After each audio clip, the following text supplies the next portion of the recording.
let's look at the next batch of questions. So the first question we have is we want to write a function that returns true if a number is prime, false otherwise. Then we want to write a function that combines two numbers in this form, and then we want to write a function that reverses the number. Alright, so let's look at this. So the first function we want to define is an isPrime function, which takes in a number and returns whether it's a prime. So returns true if a number is prime. Okay, so, well, what's our first prime number? 2. That should return true. And, oops, what did I do? Okay, that's annoying. True.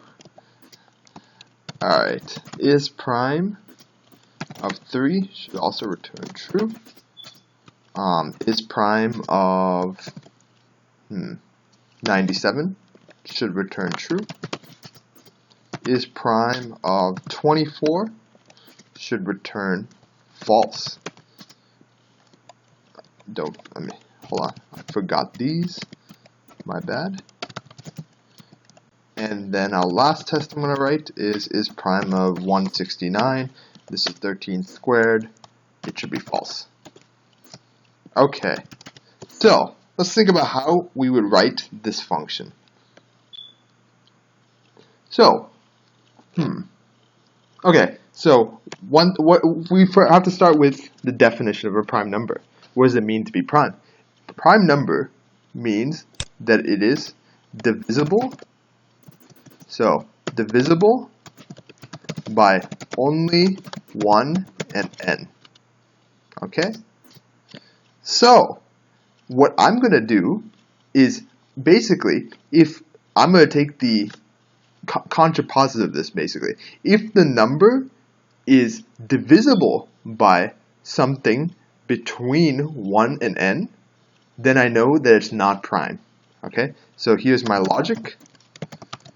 Number is divisible by a number between 1 and n, then the number is not prime. Okay, so how can we do this? Well, now we can use a while loop. Okay, so what's our initial number? Well, our initial number is actually 2, since we want a number between 1 and n, right? And then while it's the case that I is less than or equal to n, less than n, right? Because it's exclusive of n. We want to check that if a number is divisible by, so right now I'm just going to do pseudocode a little, divisible by, then I want to return false, right? Because it's not a prime number. So how do we do this idea of if a number is divisible by this I? And of course I want to increment my variable I. So how do we do it? But now the question is, so let's look at a smaller problem. How do we check if a number is divisible by something? Well, we can use the modulus operator, which we talked about briefly. So if n modulus I is equal to 0, then we know that the number is not prime, because that means there's one number between 1 and n that divides it. Okay. And then what happens otherwise? Well, otherwise, if there's nothing between 1 and n that divides it, then it's a prime number. So that's a simple enough definition. So let's test it. Let's check that this works. And it all works. Great. Okay. But does it really work? Prime numbers are a little tricky. Okay? So what I'm going to do is I'm literally going to load type in large prime numbers. And what I'm going to get is the first 50 million primes. Okay, so these are some pretty large prime numbers. It should return true for these. Okay, so let's check this out. If it returns true for this large prime number, it's probably right that it's the correct prime number function. So that's my logic here. So I'm just going to run this on interactive mode. And so I'm going to type isPrime, and then I'm going to paste this number. take out the commas, of course, and let's see what happens. Huh. Do I have an infinite loop? No. I increment it correctly. What exactly is going on? Maybe if I just wait, something's going to happen. Who knows? But yeah, I don't see anything wrong with my... Oh, look at this. It returned true. Alright, so I did this on purpose. This is our first encounter with something called efficiency of programs. Okay? And the reason this is our first encounter with that is because 15 million is quite a large number. And even for computers, it might take some time to do all this computation for 15 million numbers. So what this program is doing is going from 2 all the way up to 15 million, this entire large number minus 1, and it's checking to see if the modulus is this. That takes some time. So now we got to ask ourselves, hey, can we make this faster? And this is something we'll talk a lot more in the latter half of this course with efficiency, but I do want to introduce the idea to you. Well, and to make something faster, we have to figure out a more clever way to find our prime number. So what we're doing right now is, let's say we have this number 24. We're checking all the numbers from 2 to 23. Okay? But is it really necessary to check all the numbers between 2 and 23? Well, let's look at 24's factors. We have 1 times 24. We have 2 times 12, right? We have 3 times 8. We have, what else do we have? 4 times 6. Okay. And after this, we know, if we know 4 is a factor, we know 6 is a factor. If we know 3 is a factor, we know 8 is a factor. So is there even any point of going on after this? So now the question is, what's the cutoff point? So let's look at a more instructive example. Let's say we have 169. We go 1 times 169. This is a trivial example because it's just 1 and an n. And then we have 13 times 13.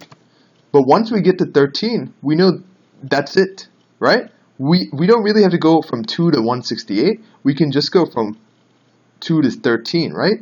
Because that's the square root. So basically, the point here is that to check if a number is prime, we only have to check up to the square root of the number of factors.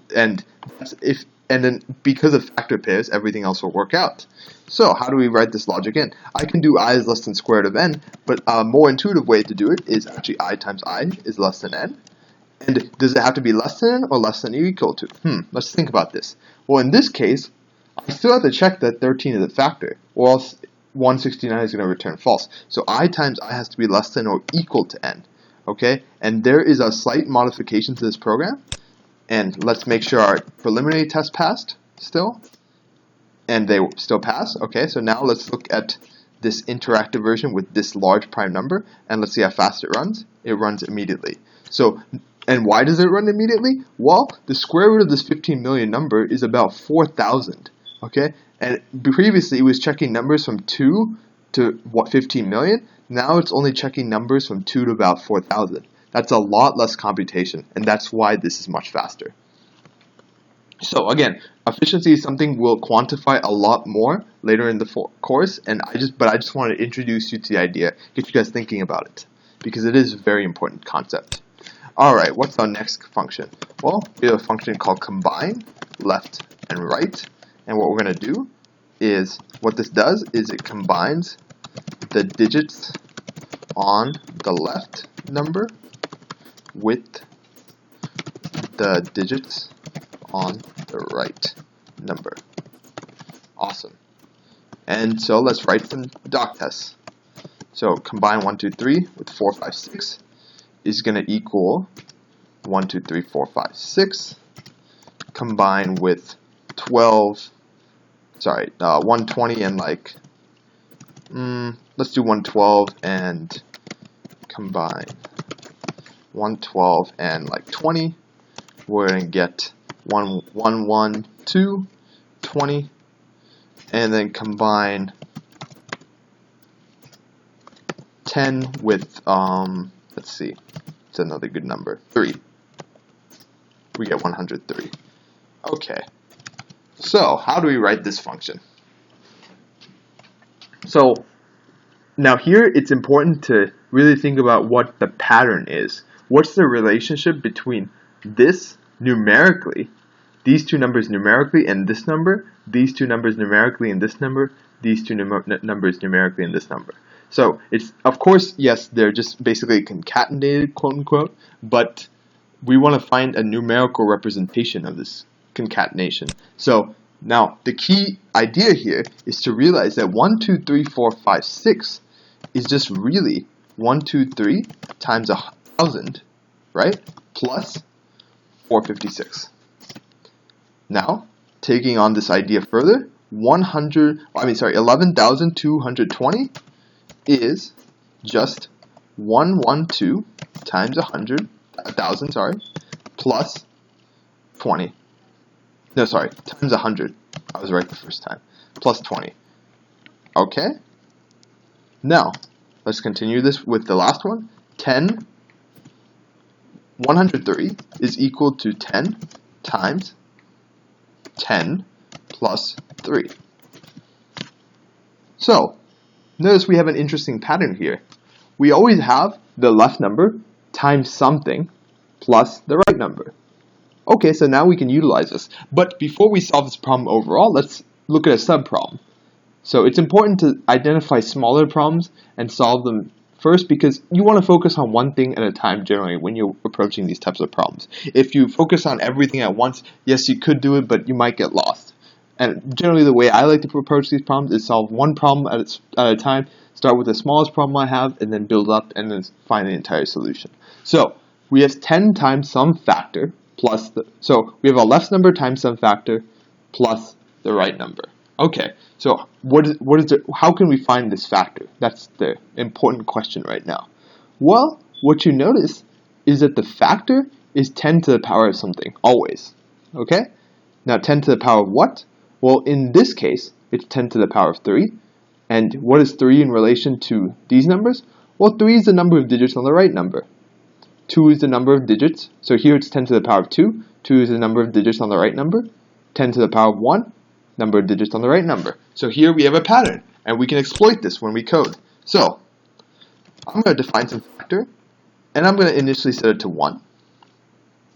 And the reason being this is every time I figure out the number of digits of my right number, I want to increment by 1, right? And so I'm going to do this while loop such that while n, so I'm doing while n because I know n can't be 0. So this is similar to saying while n is greater than 0. Well, it's not similar to this. Technically, it's just saying while n does not equal 0, but in this case, we're assuming we're not getting negative numbers, so it's just while n is greater than 0, really. So while n, what do we want to do? Well, every time we divide our initial right by 10, right is equal to right by 10, we want to increment this factor by 10. But now I'm going to say there's a little bit of a problem. Remember, at the end of this, we want to do left times factor plus right. Well, at the end, what's going to happen is the right is going to end up going to 0. And this is why I put while n, because I'm going to have a temporary variable that'll store the right. And now I'm going to do operations on n until I get to 0. So, again, if that was confusing, what I did was I took n and initially made it to right, and then what I'm going to do is I'm going to make n convert to 0 and count the number of digits. So notice that the way I count the digits is, so if 456 has 3 digits, right? We know that. But how do we count this? Well, we divide it by 10, floor div, of course. We get 45, and then we multiply a factor by 10.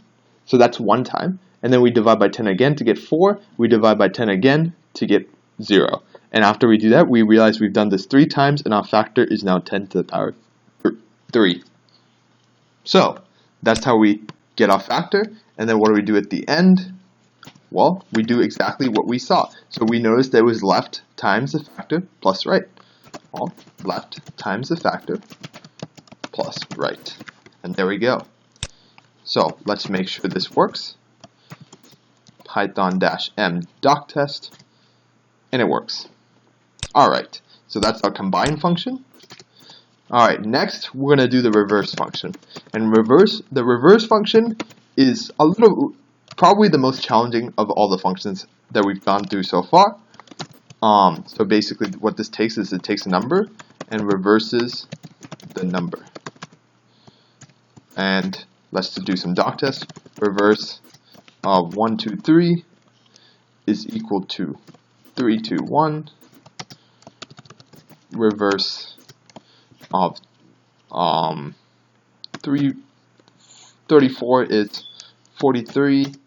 Reverse of, let's do a case with 0 just to make sure. So reverse of 20 is actually 2.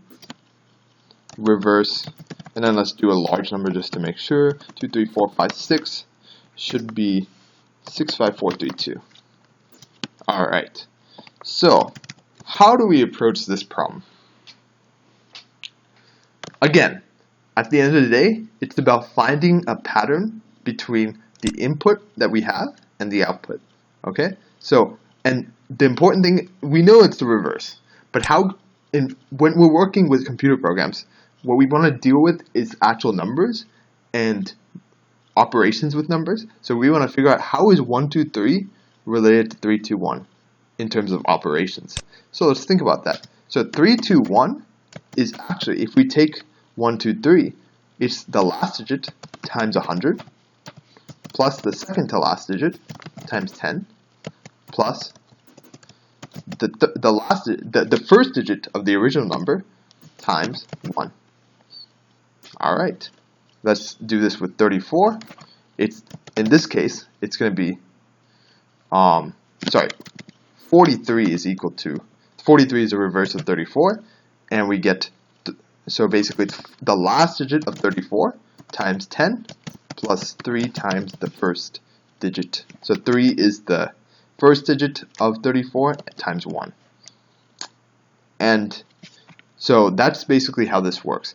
So can we find a pattern in this? Well, look at this. We know how to take things apart digit by digit. We've done that before. So how can we take, so if we had that, what we basically need to do is we need to figure out an initial factor. And one thing about this factor is that every time we go through our while loop, we're going to have to decrement by 10. Okay. So how do we find this factor? So again, let's see if we can find a relationship between this factor and the original number. Well, again, we have 10 to the power of something. This is 10 to the power of 2. Well, how many digits did this have? 3. Okay. Is it 10 to the power of 3 minus 1? Okay, it could be. Now let's look at this, 10. Well, this is 2. So this is 10 to the power of 1. 10 to the power of 2 minus 1 is 10. Okay, so it seems to be that our factor is some power of 10 with some, again, I'm going to do pseudocode, length digit of our n or something, length digit of n.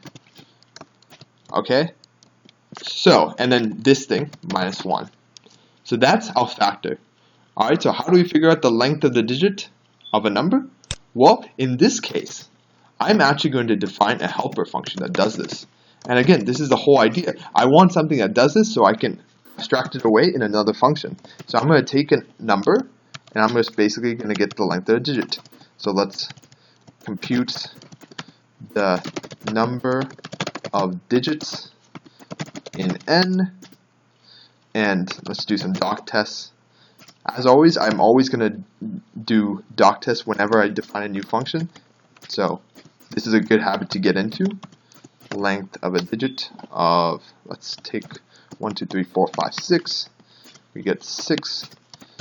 Length of digit of 4 is going to be 1. So just doing different cases. And now, how would I solve this problem? Well, at the end of the day, it's something we've already seen before. Let's have a count initially at 0, right? And while it's the case that n is not 0, every time I divide by 10, previously what we saw was that every time we divided by 10, we increased the factor by 10. But now, we're basically just going to increment the count by 1. Okay?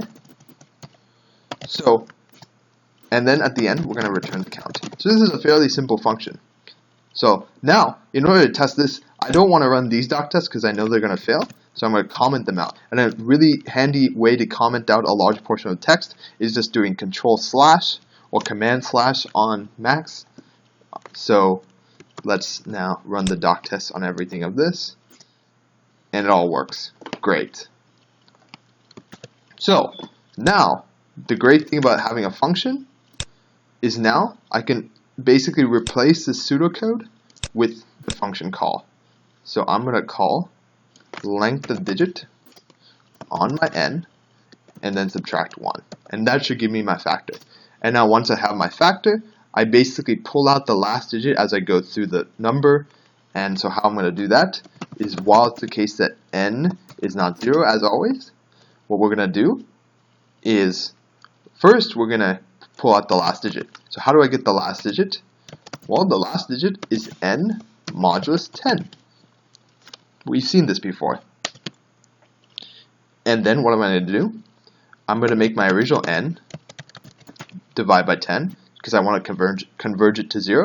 And also, an important thing to note is that I need to have a result. So my result is going to initially be 0